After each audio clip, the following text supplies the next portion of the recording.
everybody. Welcome back to the podcast. Hope you're all happy. I certainly am happy. Obviously, the Broncos beat the Chiefs. First time in 8 years. You know, you can't beat the Broncos 17 times and get away with it or whatever.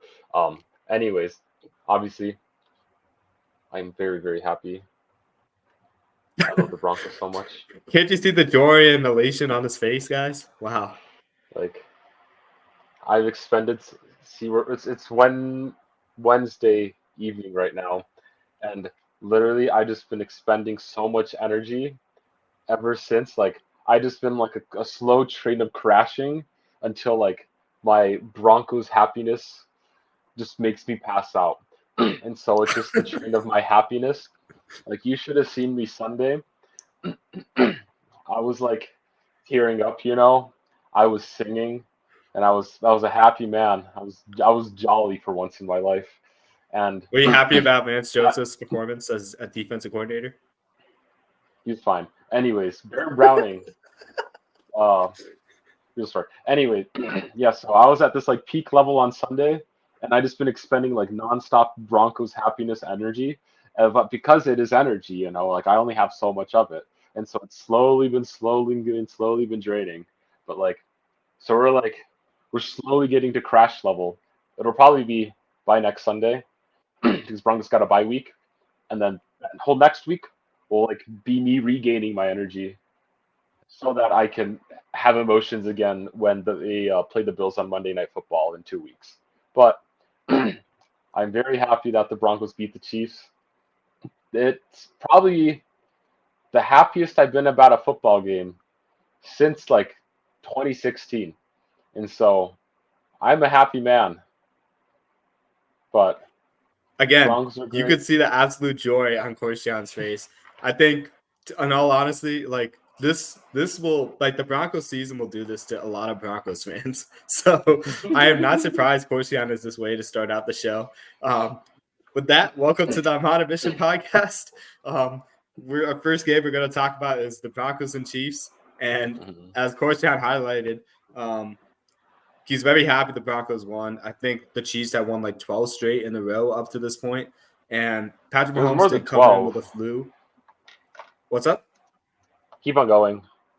Oh, okay. I kind of got confused there, but Patrick Mahomes came in with a flu, and I think it showed like in his performance. But like even so, like I thought his pocket management was like really really good um, in the game. Like, and that's one of the few traits, and we'll get into more with that when we talk about the 49ers and Bengals next.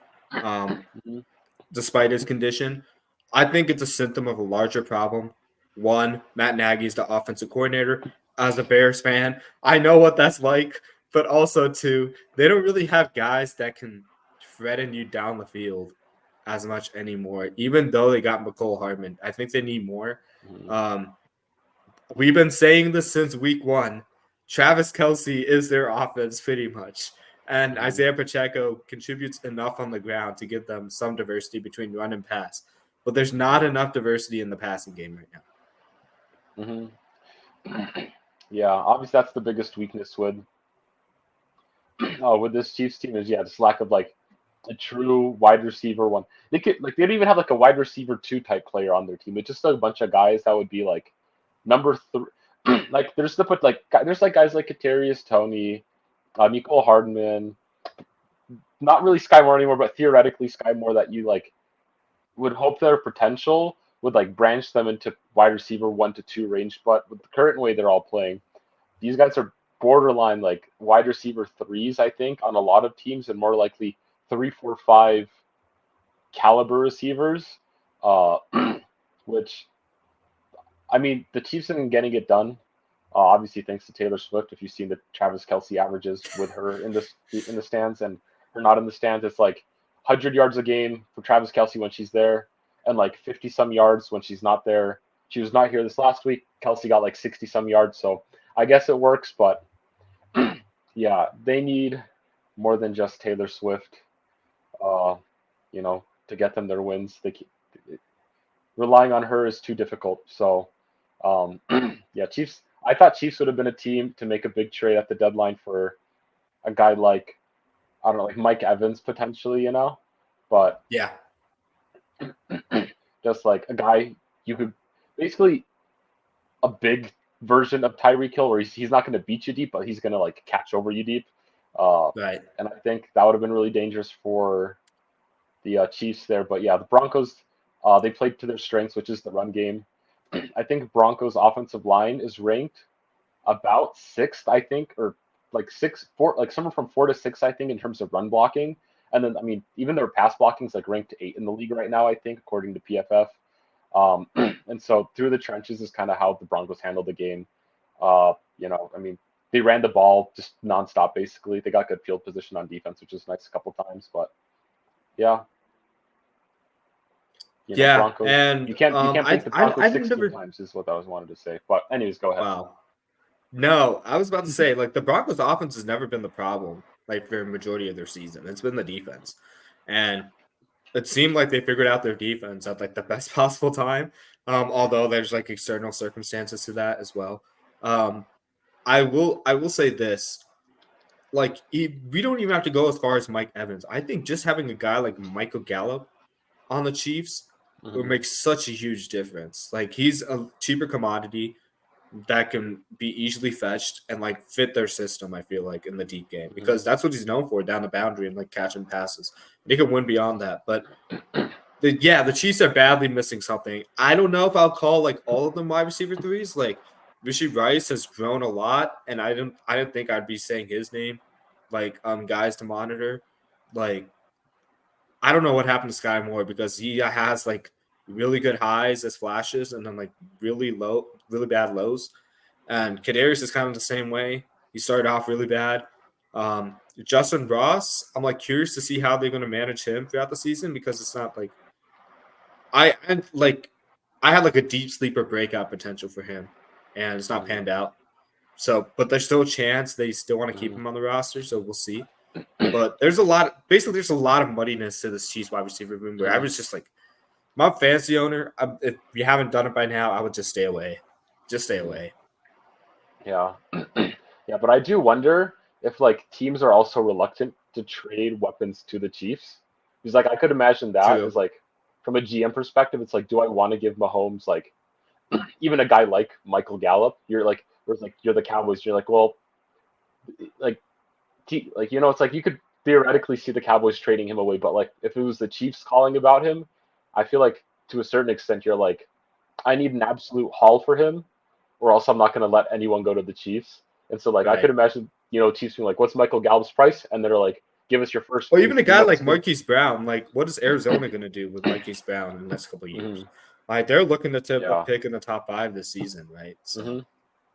Yeah, and I think another thing is just the fact that again, Chiefs picks are always going to be late picks, and so you have to take that into consideration. You're like, when I'm getting even a second or third rounder from the Chiefs, it really is just a it's pick 20 or below, yeah. Yeah, and then so that adds to the lack of value I think that they have to offer, because Chiefs only have so many pieces that they can trade away in the first place. Fair.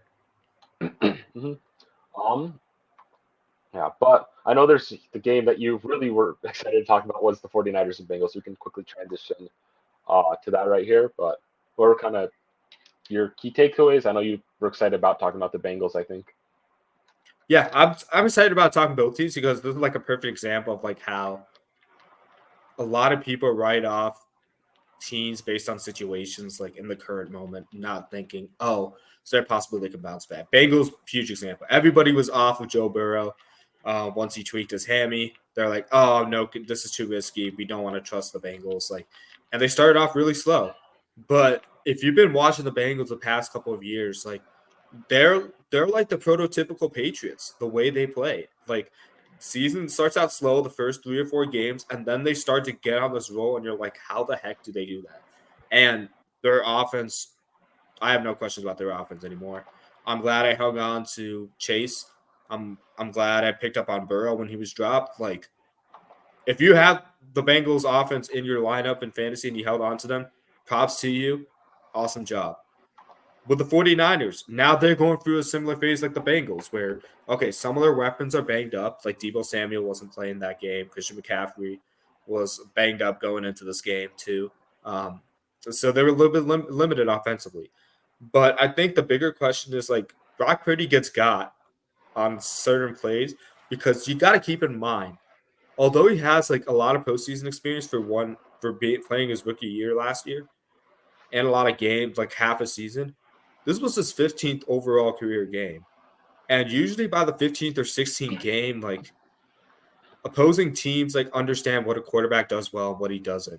And I think the Bengals under Lou Anarumo have like the best underrated defense in the league. This team is a top 10 defense, top 5 defense at certain points. And I know we talk about like Warner and Greenlaw as like probably the best linebacker duos in the league. I think Jermaine Pratt and Logan Wilson had something to say about that in this game. Like, if you watch the interception Jermaine Pratt made on Brock Purdy, that ball traveled maybe like 5 feet before he just like galloped it in his hands. Like, that was an incredible athletic play. That's not on Brock Purdy.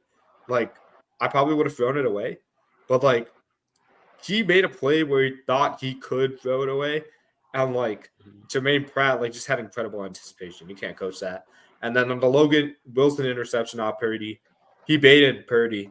It was like excellent. Like, he tricked Purdy into like which zone he was going to go into, and at the last second switched it up and like anticipated that Brock Purdy would anticipate that throw to make, and that was just an excellent job. So I say all this to say, Bengals defense is back, Bengals offense is back. 49ers are going for a lull period, but with that said, Purdy still has the pocket awareness and pocket movement that Joe Burrow does, Patrick Mahomes does. Like, I don't think he's going away just because he's struggling right now. I get the interceptions out of late. They're a lot. But when I watch him play, he's still, like, making sound decisions. So I'm not too worried about the 49ers offense. Yeah. And I even, like, just looking at Brock Purdy's stat line as well. Like, think about how many times you see, you know, Josh Allen have, like, almost an identical line of 300 plus pass yards, a touchdown, 2 interceptions, 6 carries for 57 rush yards.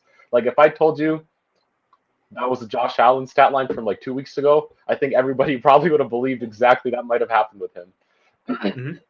And so, you know, I mean, like Brock Purdy, I mean, I think because he just started so consistently good, people are like really jumping on, I guess, the bandwagon of him with a couple struggle games here. And I think people also got to remember that, like, the 49ers started out 1-3 last season. And, I mean, look how far they made it into this into the postseason this last year, you know, where they were quite on the brink of going to the Super Bowl, which is pretty crazy for, you know, a guy of Brock Purdy's draft capital. But, yeah, I like what you said about, I was annoyingly grabbing my charger. Kept And, falling out of my hands. But I hear you. Like, it all goes down to like people just want quarterbacks to just like come like strike off the pan immediately and become gold. And I get it. Will Levis looked amazing last week, but he's going to face like lows like that too. So when we're looking at like guys like Brock Purdy, CJ Stroud, Bryce Young, stay patient with them. Like even the Trevor Lawrences, like that class, like Justin Fields, like stay patient with these guys.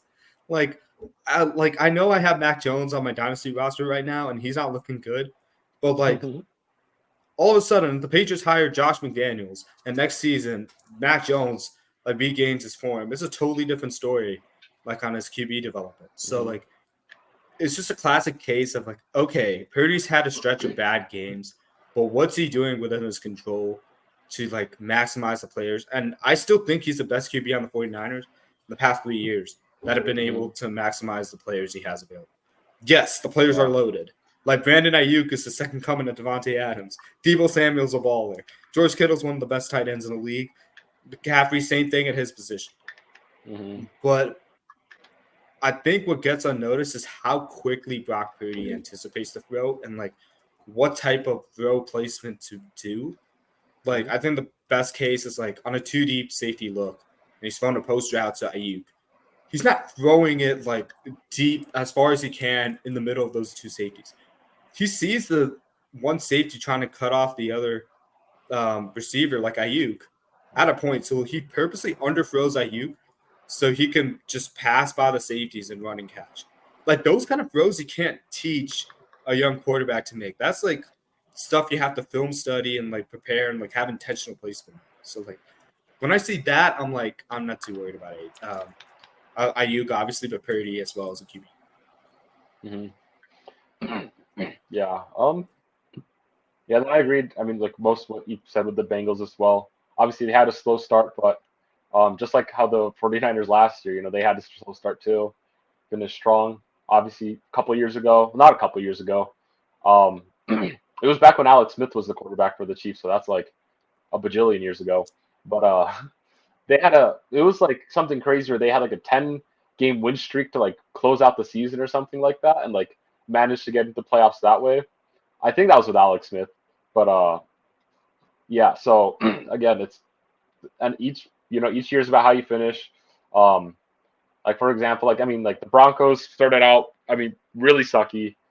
They're still kind of sucky at 3-5, but like 3-5's 2 games away from 500, and it's if they can finish strong, all of a sudden you can see them as a wild card contender. But I think a lot of teams are also in that same boat of weak start, strong finish, and we'll have a couple of teams that are strong start to have a weak finish. And just look at the Lions from last season, like how they finished the year and how they look now. That's mm-hmm. The NFL is all about windows of opportunity and like windows of production, Mm-hmm. and this is where people fall into the trap of the records. Like, like Miami and Kansas City, they both have 2 losses. That's going to be a really good game. But not a lot of people are talking about how many problems like Kansas City has had on offense the whole year, and then also the late struggles that Miami's had on offense. So a lot of teams have a lot of problems, and it's a lot. As we get into the November and December games, it's going to be like which are better matchups for which teams, rather than like who has the better record and momentum going into games. Yeah, but. Moving on to our next segment, which is the Gimme 5. Yeah, fun stuff. Anyways, I will start off by giving you my guy first, and then you'll give me your guy, and so on as we normally do. But first one I have is Javonte Williams.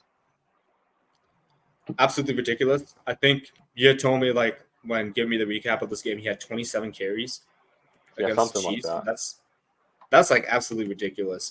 I have the game data here for week 8, like kind of how the Broncos backfield performed. And Javonte Williams had 66% of the snap shares, 82% of the rushing attempts, went on a route 34% of the time, targeted 17% of the time.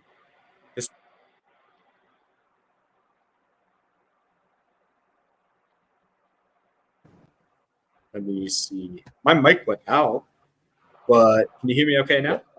Yeah. You cut out for like just 3 seconds. Whoa. 1 second. That is not good. And my headset died. Fun. Okay. I got to wing it in the middle of an episode. Sweet. All right. So with Javonte Williams, like obviously he was the focal point of that offense against the Chiefs. And I think when you think about like how to best play the Chiefs, you want a good physical runner that is also an explosive runner at the same time. And Javonte Williams gives you the best mix of both. Best mix of both. I'm all sorts of tired today. I'm sorry. And while Jaleel McLaughlin's been like a revelation this season in the explosive run rate, like you want to churn out those like 6-minute, 7-minute possessions against a team like the Chiefs. And I wouldn't count on McLaughlin to be that guy. He's good for like the lightning aspect of it, but you need the thunder from I'm losing his name, Javonte Williams, to really like make an emphasis on the ball. So I think it was more of like a matchup play, but I certainly liked what I saw from him this past week. Right. My guy for you is Dak Prescott. Dak Prescott. Yeah, he had a good game, surprisingly. But let's see. I got his stats more or less pulled up here. But yeah, Dak Prescott, he looked a lot more in rhythm, which ugh, there you go. Yeah, he looked a lot more in rhythm that I think he has all season almost. I mean, before the bye week against the Chargers, he looked pretty good. But here against the Rams, he looked really dialed in and this is kind of, I think, the Cowboys offense that everybody expects to see. I feel like there's still like a negative game script with Tony Pollard still throughout just the course of this season. But yeah, Dak Prescott, he played um, comfortable, which I think was a surprise for a lot. I mean, like it's jokingly, it's a surprise all the time whenever he looks comfortable because I think it's funny to make fun of Dak Prescott. But um, yeah, I don't have a water bottle, but I can keep talking. Actually, I do have it in my backpack. Anyways, I'm gonna keep talking. Give me your guy. Give me your guy, and then we can go get it. Yeah. No, yeah. So yeah, with Dak Prescott, yeah, I think again we see what the full capabilities of this Cowboys offense are. Obviously, CeeDee Lamb uh, really had a big game this week as well, and so um, yeah, I think that I mean just looking at the rest of the schedule, I think if the Cowboys are able to play this way, obviously Philadelphia is difficult next week, but they have a string of the Giants, the Panthers, the Commanders, and then the Seahawks for like the next couple of games. If they can play like this, they have a real shot at taking this division. But yeah, for my next That's a guy, big if, though. That's a big if for the Seahawks. I mean, with the Cowboys. We're talking about the Cowboys here, okay? So yeah, but we we gotta put. also have the Giants, which quarterback threw for -1 yards in an Right. entire football game. So, you know, it, it, it, it is an if, but there is a potential. I hope that doesn't happen because I think it's funny to make fun of the Cowboys. But anyways, my next guy for you here is Trey McBride, the tight end. All right. I knew it. I knew it. I've been always like hoping on the hopping on the bandwagon for Trey McBride. I have him on my dynasty roster. Like, okay, I'm done flexing. I picked him up in every league. Okay, I'm done flexing, really. Um, but Trey McBride always had the talent, but it was about opportunity. I don't think he had the opportunity on the Arizona Cardinals until like Zach Ertz was placed on IR, and he was one of the best tight ends and as far as like receiving, blocking, no matter what, like in the 2022 draft class. So I am not surprised he went off in this game. Do I think it's sustainable? Yes. We'll have to see like where Kyler Murray's health level is and Clayton Tune, like how he adjusts the league. But I really think Trey McBride could be the number one option on the Cardinals, even with a Marquise Brown, a Rondell Moore, and Michael Wilson still there. Like Trey McBride has all the tools to be a really good tight end in the league, top 5 tight end potential. And that's saying a lot because I said that about Sam Laporta and Dalton Kincaid. Obviously, you have Kelsey still there, like Andrews, Kittle, but I think Trey McBride is right up there in talent with all those guys. He obviously needs experience, and then he needs a qualified quarterback to get him the ball. So we'll see what happens when it's not Josh Dobbs targeting him anymore. But I'm really excited about his future. Yeah. All right. All settled? Yeah. I was going to give you CD Lamb, but in case you had more thoughts about him. But if you want, I can give him my third guy. I can go quick thoughts on CeeDee Lamb. Okay, perfect. Yeah, I mean, this is kind of the CeeDee Lamb everybody expected to come into the season, and I mean, he's had a couple games really, really well, but as I was looking through his stats throughout the season, this is only his second game where he's caught a touchdown, which really surprised me. But overall, I think he really is, right under that tier of guys like, Justin Jefferson, Jamar Chase, AJ Brown, Cooper Kupp, and I think that I don't know, just years. Well, one being on the Cowboys, I think has people look at him negatively, and then two, him like I don't know, not not week after week having like highlight level plays. I think really puts him under the radar, but um, like in terms of like a dynasty perspective, CeeDee Lamb really is like wide receiver like 3 to 5 range. Um, with obviously Chase Jefferson being 1, 2. Honestly, I put AJ Brown as probably wide receiver 3. And then you could argue CeeDee Lamb might be that number 4 guy in terms of just age, playmaking ability, and like people forgot like how dominant he was at Oklahoma when coming into the draft. I mean like he was taken ahead of what Justin Jefferson. I mean, for a reason, right? And like Right. we're seeing that come out now, and I mean we've seen it in the past as well. But yeah, I think I mean this is the player that we've come to expect, and I think that if again Dak Prescott can throw touchdowns to the main targets, then we'll see more of this type of CeeDee Lamb. But yeah, so that's me for CeeDee Lamb.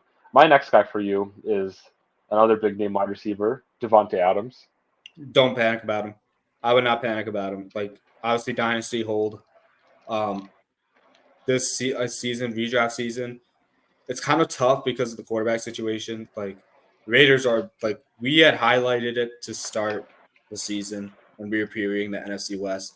We were like, we have no idea what the Raiders are doing.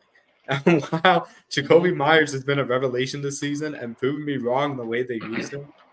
Like, a lot of their moves have been questionable. McDaniels' decision making has been horrendous. You probably know this because you're a Broncos fan. You've had Josh McDaniels as a coach before. And Yeah. you can literally see Devontae Adams on the sideline being, I'm tired of this BS. When you see a player like that, he's not the primary culprit to why his production has not been there. I lost a pure match because of that. Like, I was going up against, who was it? Sam Laporta and Devontae Adams, and we were like neck and neck in this Yahoo League. And I obviously lost that one because Sam Laporta caught a touchdown. Meanwhile, Devontae Adams caught like one pass. But his production might not be there. So like if somebody wants to take him on, I would trade him for the appropriate value. I wouldn't sell him low. But he's the best receiver on that team. So like whoever steps up, Aiden McConnell or Jimmy G, they're gonna hyper target him. Whether or not it's gonna be like for like 100 yards and a touchdown every week, I can't guarantee that. But I can guarantee he's gonna see 10 to 11 targets a game. Yeah, and like I said this in the beginning of the season, but like even with the game that just happened, I do think that Devontae Adams really is QB proof. Like literally all he needed in this game was an accurate quarterback, like even halfway accurate, because Jimmy Garoppolo was like pretty much he was borderline almost as bad as a -1 pass yard type quarterback, just in that game alone. Go Tommy DeVito. But yeah, Jimmy Garoppolo, he literally one of those connects, and I feel like almost any other quarterback would have connected at least on one of those throws. That's a huge game from Devontae Adams. Like from a PPR standpoint in fantasy, I think his like from his missed points compared to like what he could have gotten from missed points versus what he had, it's like he was projected to have like 30 plus fantasy points if just 3 catches were on target for him, and he ended up with like one catch for like 11 yards, scoring him like 2 points in PPR. And then obviously like the Raiders didn't have a completion to a wide receiver in the entire first half of the game either. Like when I was checking my Jacoby Myers thing, I thought he was hurt because like he had 0 points, but no, Jimmy Garoppolo just sucks. But yeah. Anyways, yeah, that's also my little tangent. They thought Derek Carr was the problem on that team. Nah, bro. Okay, I'm ready for your next guy. Rashid Shaheed, sticking with the wide receiver thing. Rashid Shaheed, he's the guy who I was talking about at the end of last season. I know you weren't very high. I mean, now you're high on him, obviously, but I thought he was key for the Saints being explosive, and it's turned out that way. But to your credit, you were talking about him being a sleeper and him having breakout potential. I remember that for sure. Yeah. Well, because like he's an unbelievable speed threat. Yeah, because I think the big debate we were having was between, because you're obviously Chris Olave, he's a guy that can be a deep threat. He's, I think, a better overall receiver than Rashid Shaheed, but yeah, absolutely. I think just Rashid Shaheed has like kind of like that Tyreek level of explosiveness in terms of like run after catch ability that I don't think Chris Olave necessarily has. Okay. And so I mean, we saw this in this game, right? I think he had like what, uh, like a 20 to 30% snap share for and 3 for 3 on his catches. Um, and then he puts up this ridiculous number, right? I mean, there's other games where he's had more snaps and he's had a bit more catches, but I think throughout the season we've seen him really step up to be that kind of just, I guess, game wrecker role for the Saints offense in terms of he doesn't need to get the ball all the time, but like the few times that he does, was really able to make a difference for that Saints offense. Whereas you got the more steady guys like Chris Olave, you got guys like Michael Thomas, even Alvin Kamara in terms of steadiness that, are the guys that move the chain for you. And then Rashid Shaheed is a guy that can kind of put you over the top, I think. But yeah, I'm excited. I'm happy for him. I wish I had him in more of my leagues, but fortunately, people are getting. He's like the perfect best ball guy to have right now. Mm-hmm. Like if you're playing baseball, best ball, like he's the guy you want. Mm-hmm. Yeah. My next guy is also from the same offense, Taysom Hill. Taysom Hill. Very interesting how they used him. Like, regardless that whether like Sean Payton's still there or P. Carmichael, I think it's important to know like what Taysom Hill is doing like from the snap share percentage, and like every time like he was like called upon in like week 8, like most of his snaps are going to his design run attempts, which makes sense because of his athletic ability. Like out of the 44% of snaps he took, 23% of that was like design rush attempts. 3% was scrambled, and then like 50% this time, which was the highest in the season, was inside the 5 attempts. So they're kind of using him as like that read option, or like run pass option kind of guy, where like he's the option in that, and they're trying to get him to score with some level of explosiveness. So he's a guy like for fantasy purposes I probably avoid because he's probably volatile. But like when he has a prime matchup, like when you see like really bad edge rushers or like outside linebacker combinations that can't set the edge, target him as a guy to go off and get a couple scores or get some explosive plays because he certainly can take advantage of that. Yeah, kind of like the Bears before their trade deadline trade, but fortunately they made a trade. But so maybe starting him this week might be a little tricky, but he might be a sneaky start too. There you go. My guy is a cornerback who was hurt for a majority of the season. We thought he was coming back in late November, December, but he actually played last week against the Patriots and played quite well with Jalen Ramsey. Jalen Ramsey, he was a guy that like there was like the rumors that he was coming off the injury list, and then he was kind of pushing away those rumors as well. But obviously, we saw him play football. He looked really good as well. Obviously, he got that interception. Yeah, I mean, Jalen Ramsey's Jalen Ramsey. Obviously, he might, even if he had a good game, I wouldn't be surprised if the next like few games he might have his a fair share of struggles just in terms of getting back to full speed, especially because I think the Dolphins play the Chiefs this week, and so if they assign him to be the guy to guard Kelsey, like, and Taylor Swift's in the stands, obviously, you can't get over that, can you? It's a funny stat line, man, and they show it all the time, so it's in my head. That is true. I give you that. I saw that at the end of the game too. Yeah, literally every Chiefs game, there's a stat. Here's Travis Kelsey when Taylor Swift is in the game, and then when Taylor Swift is not in the game or not in the stands, this is Travis Kelsey's stats, and like it is very different, which is kind of funny to see, but like it's also really stupid how that's a correlation. But they're just pushing on narratives at this point. Mm-hmm. Yeah, I think it's funny, but especially when like Taylor Swift and like Patrick Mahomes' wife like dap each other up and stuff. I don't know. It's like they get more screen time than the game sometimes. But yeah, Jalen Ramsey. I wouldn't be surprised if like they brought him back this week, have him play against like a bad Patriots offense to kind of warm him up, ease him back into things, so that he could potentially be ready to guard a guy like Travis Kelsey next week. Just because with his size and like just playmaking ability, he has a pretty good matchup against Travis Kelce. But yeah, I think this just makes the Dolphins that much more dangerous of a team going into the rest of the season with how strong the rest of their offense is, especially the assumption A-Chain comes back in a couple weeks from now as well.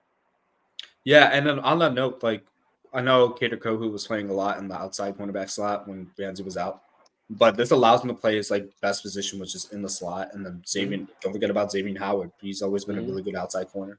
So having Jalen Ramsey also interchange in the star positions and stuff, or safeties, like it's going to be huge for that defense. It could just be anywhere for that reason. Okay, did you have a guy for me? Pick one on your fifth, right? I've been talking about him all the time, all podcasts right now. Tommy DeVito. Oh my goodness, you're actually going to give him to me, aren't you? Oh my goodness. The GOAT quarterback almost won a game with -1 yards. Okay, Skip. Give me a new guy. Yeah, no. The real guy I had for you though was Will Levis. I'm actually impressed. A bit of a different game.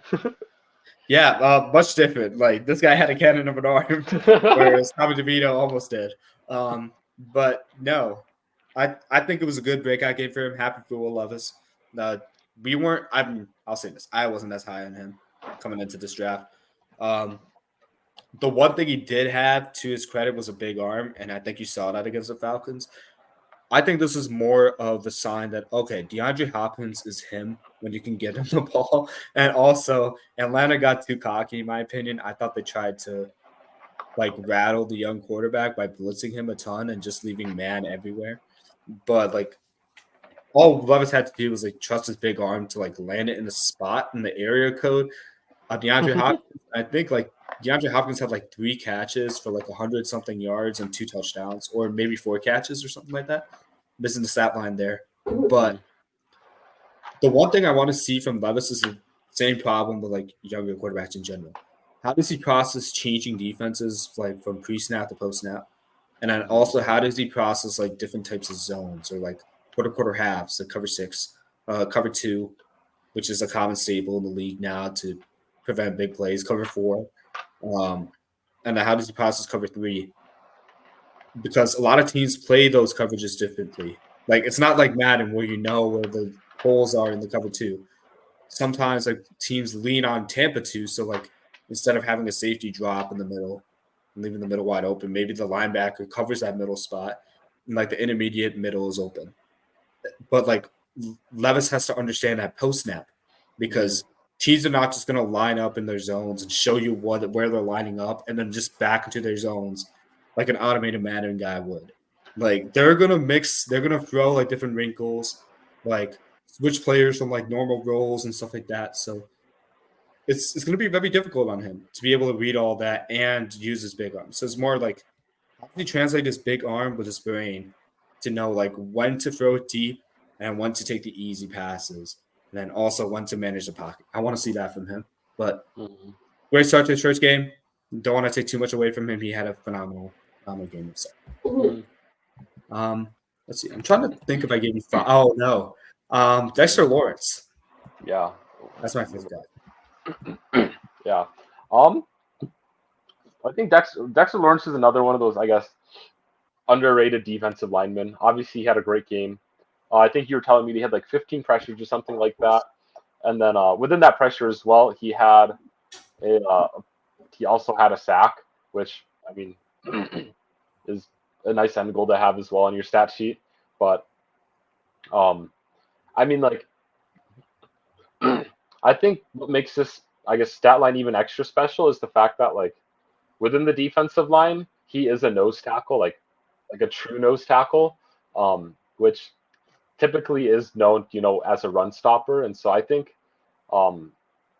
just, his ability as a run stopper, in addition to kind of showcasing this type of pass rush, pressure ability, really puts him up there in terms of the elite defensive tackles in the NFL. Yeah, and I think, again, I feel like he's just really easily forgotten for some reason. Because I was looking at his history or whatever. I mean, one, he's 25 years old right now, or he's going to be 25. And then he was also a first round pick from Clemson, and like during draft time, I remember we were talking a lot about how when we see like these kind of offensive, defensive line guys that come from schools like Bama, Georgia, Clemson, these bigger name, really competitive schools, we already have an idea that, or even Ohio State, where it's like these guys are already kind of ballers. Like these guys were able to start for basically the best colleges in the, in all of America, basically. Not And only that, they're going against the highest levels of competition, especially in the SEC. So like they're like yeah, battle tested for like guys that are gonna go into the NFL and contribute heavily in the NFL. yeah, because like consistently, even at worst, these guys are like serviceable starters. Like just Right, almost from being a starter from these schools. Like you even look at like Draymond Jones, right? He right. was he was drafted from like Ohio State University. He was like a third round pick, but it was like when the Broncos drafted him, like, well, he's an Ohio State guy. Like even like I trust a third round Ohio State defensive lineman. Like he may not be the best, but like he's gonna put up good numbers. Now you got a guy nose tackle of all positions getting drafted in the first round, bar 2019. But yeah, I think again he's phenomenal. He has been a great player in this game. I think it was just a really nice showcase of what he really can do. Um, yeah, again, at 15 pressures is crazy, man. Yeah. Yeah, and yeah, Jets. I think we talked about how their O-line's kind of like Miffy. Where they have some good guys, some bad guys, but Talking about the overall, Jets or the Giants? that's what I meant. The Jets. Okay. The Jets had and I forget like the pieces. I know they lost Connor McGovern in the offseason at center right guard or something, but overall, I mean, like the way the Jets have played, you'd assume that their offensive line's at least halfway decent, and for Dexter Lawrence to have this kind of performance is pretty nice to see. Yeah. So I think that ends our give me 5. So now we thought to go over a couple more games, but obviously the trade deadline just happened, and so we want to go over some of the big name trades that just happened. Bears made a move too. I talked about that for like 3 seconds, but we're starting off with that Bears trade for Montez Sweat. Obviously, you being a Bears fan, how do you feel? I feel great about it. I actually do feel great about this. The Bears traded away a 2024 second-round pick to get Montez Sweat, and yes, I realize it'd be nice to have a high-priced pick like this, considering where the Bears are likely going to finish up. I don't think that likely is going to be likely as we get into the season deeper. And they already have 2 first-round picks. You got to look at the landscape on like the draft class and like, oh, what's the defensive line going to look like and where are the Bears like stacked up? They're picking like top 10 with those 2 picks. They're going to want to get like a Marvin Harrison or Brock Bowers. They want to build around Justin Fields and he suddenly has a resurgence. Or they want to make a move for Caleb Williams and figure out what to do with Justin Fields there. Like, and then trading Justin Fields for like a bunch of like early round picks is how they're going to make up the second round pick. So I think like getting Montez Sweat was a huge get. They already plan to re-sign him. They have the most cap space in the leagues, like coming into this offseason, and they still have a big chunk of them left. So they have the assets to pay him, essentially. And this is a huge get because yes, you got Ngakwe. I was excited about that as well, but like adding Sweat makes the pass rush real, in my opinion. So like your edges are good. This is finally a player that Matt Eberflus can build around on his defense. And in the system where it's a lot of zone heavy concepts, the defensive line is going to drive how well the defense plays. And the Bears' defensive line has been absolutely horrible. I've been saying this since the Packers game, even with Ngakwe. And when I say horrible, it's like they're not winning consistently enough. They'll have a few flashes here and there, but like Andrew Billings looks amazing, Pickens looks amazing, and Dexter has his moments too. But like it's not consistent enough where like they're consistently winning. Sweat is one of those monster guys you needed to have, so I loved it. Yeah, I'm like thinking, the odds of like them getting a guy of Montez Sweat caliber Slim to none with that second pick. Yeah, it's a very. I mean, second round pick is a high second round pick. You can get a good player, but it's definitely not the guarantee that you're getting with a guy like Montez Sweat. I mean, just looking at this season alone in terms of sack production, Montez Sweat has 6.5 sacks. I'm pretty sure the Bears defense has 6.5 sacks. Like I saw that's this stat, like Montez Sweat technically being on this Bears roster has doubled the amount of sacks the Bears defense has just because of the amount of sacks he has, which I thought was kind of a funny thing to see.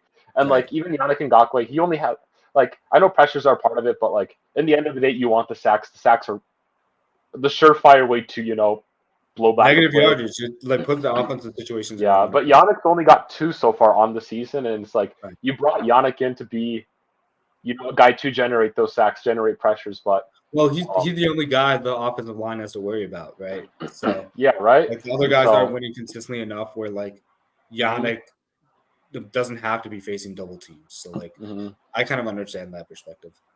Yeah, and like Yannick really isn't even a caliber of a guy that you really need to double team per se, but the fact that the offensive lines have the opportunity to do that in the first place just because of a lack of threats is pretty embarrassing. So it makes sense for the Bears to make this trade. I see what you did there with a pun. Embarrassing. Oh, I didn't even catch that, but nice. Yeah, I thought this was a good trade for the Bears to have made. Obviously, it's a good way to stop Taysom Hill. Yeah, hopefully. But another trade that the Washington Commanders made, I almost said Redskins by accident. Sorry about that. They traded Chase Young to the 49ers. I really love this move. What are your thoughts on it? Oh, sorry. Go ahead. Okay. That's so funny. This is a nasty trade, man. Like 49ers defense, that's crazy. Like Chase Young. I guess what they paid to get Chase Young too. A third round. Like I saw this thing. It's like what the 49ers gave up to get both like Chase Young and Trent Williams. Do you remember the value? Like, not off the top of my head. I was sorry. I got distracted. Yeah, no. I also got Randy Gregory too. Yeah, Randy Gregory sucks, but yeah, Trent Williams. Now he doesn't San have to be Francisco anything 49ers. Chase Young. Yeah, they traded a 5th rounder and a 3rd rounder to get Trent Williams, and so they've given up 2 3rd rounders and a 5th rounder basically to have Trent Williams and Chase Young. That is insane value. Like, I'm so jealous. Like, how are the 49ers the Bears could get a left tackle and the defensive end for like cheap? I wonder where we could have got one. Yeah, but I mean, from like a Washington fan, I can see definitely why like you'd think Chase Young is a disappointment for being a number 1 overall type of guy, where you got like the best defensive player in your class type guy. You have pretty high expectations for him. I mean, he won Defensive Rookie of the Year on like okay stats, I think, and he had the ACL too. That's part of it. Yeah, but it feels like his rookie year really was his best year, and since then it's like he's been an okay player. I'm surprised they didn't trade their defensive. Who's their guy? Jonathan Allen. I think he was talking about how he's sick of all this. I'm like, why? How did he not get traded? Anyways, going back to Chase Young though. Yeah, I think. Yeah, I mean, obviously, Washington is looking to build up assets from like players that they don't think they can keep long term. Which makes sense because I mean, Sweat isn't a contract year, and then Chase, regardless, I think he's going to be searching for big money, and so I think that this is pretty smart from the Washington side to at least get a 2nd and a 3rd round pick.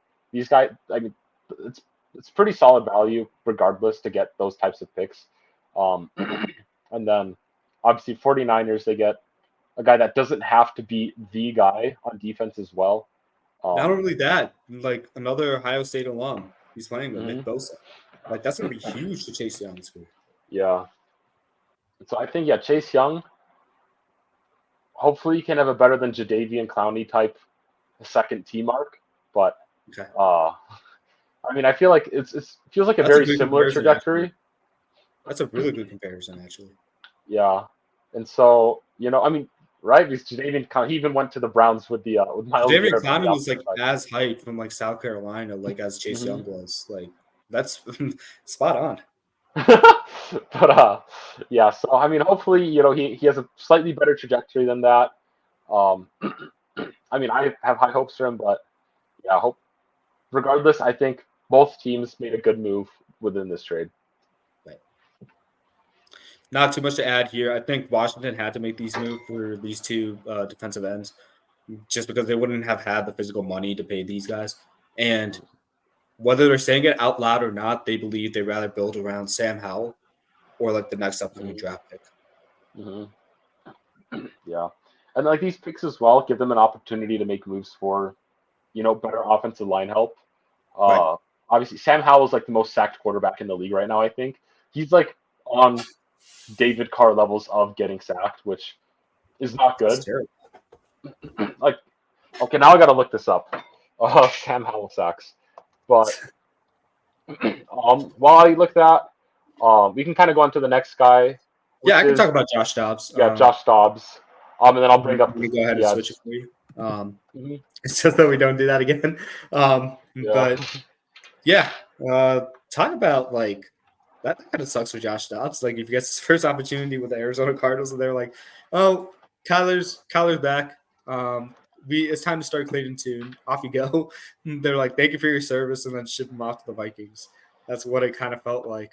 But I think it's a good move for the Vikings in the short term, just at least like spark some production. Like they feel like they have a playoff contending team despite their record.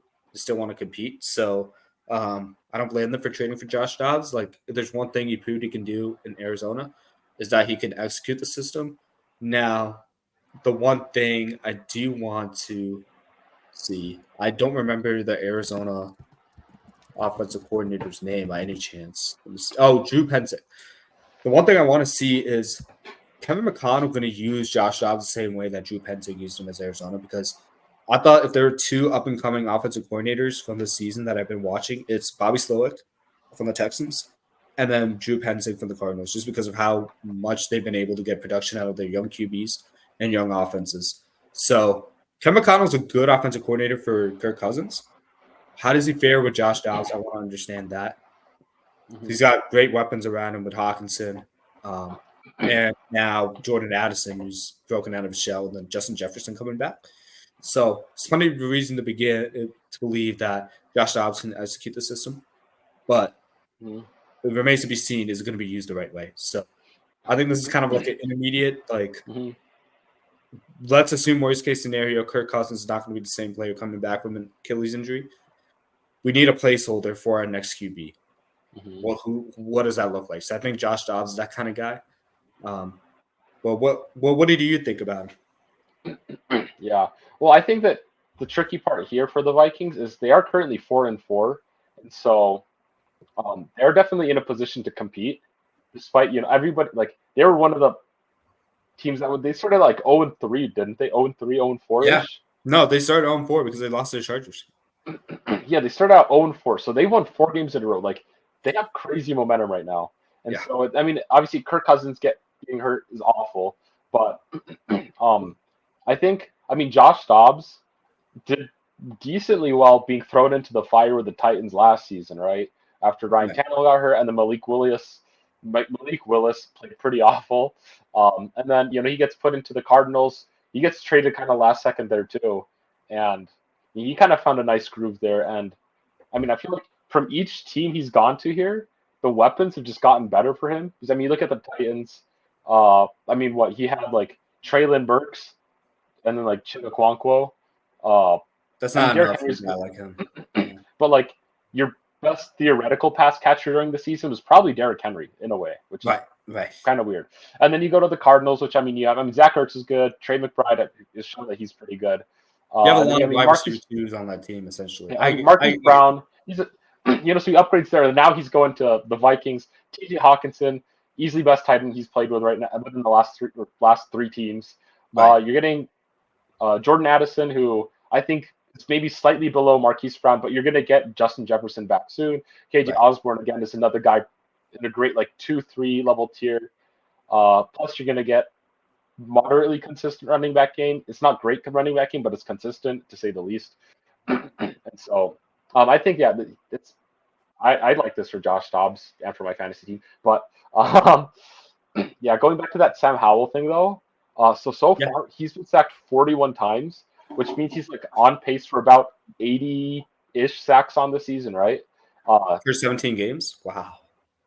Right. Well, because we're at what week? It's halfway. We're week Yeah, 9. we're at the halfway point, so like around 80, maybe slightly less. But the record right now is David Carr with 76 sacks in a year. Oh my And goodness. so like, Okay. Who's like next behind him? Like who's the second highest on the list? second guy is Randall Cunningham in Oh 1986 with no. 72. Sorry, I mean like of this year. Oh, this year? Russell Wilson I know is pretty high. Current sack. Yeah, while you're looking that up, that's obviously important for Washington to address like how they're going to protect Sam Howell, because they got a lot of great weapons that he could throw it out to, but you can only throw the quick game so many times. So before like defenses start to cheat on that, and then their pass rushes. Yeah, let's see.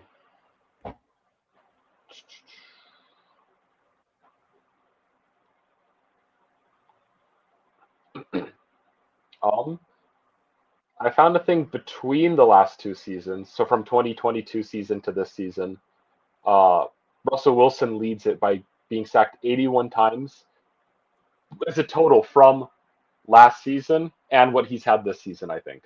And Sam Howell's about to break that in one season. That's like and Sam Howell break that. Yeah. Oh Justin Fields is second on the list at 79. Okay. I guess I didn't want to know that. That's where the problem began for the Bears. Yeah, the least was, or at least on the list, I don't know, was Tua Tagovailoa, but yeah. Yeah, we can go on. Yeah. I'm trying to stay away from this topic as soon as possible before I get even more Justin. Yeah. I may have to head off about now, but Okay. yeah, I mean, the last guy we have is Kevin Byard. And then we can go over a couple. I mean, you'll probably go over a couple trades if you'd like to, but I'm have to head off right now, unfortunately. But all good, no worries. Sure. Thanks for hopping on, Corstian. Josh has great thoughts on the Kevin Byard trade. But I'll try. Peace out, guys. Only for you. All right, so I thought this was a great move for the Eagles. A lot of positive things to see from here. Kevin Byard is one of the best like free safeties in the NFL. We were talking about this like when we were ranking our best safeties going into the season.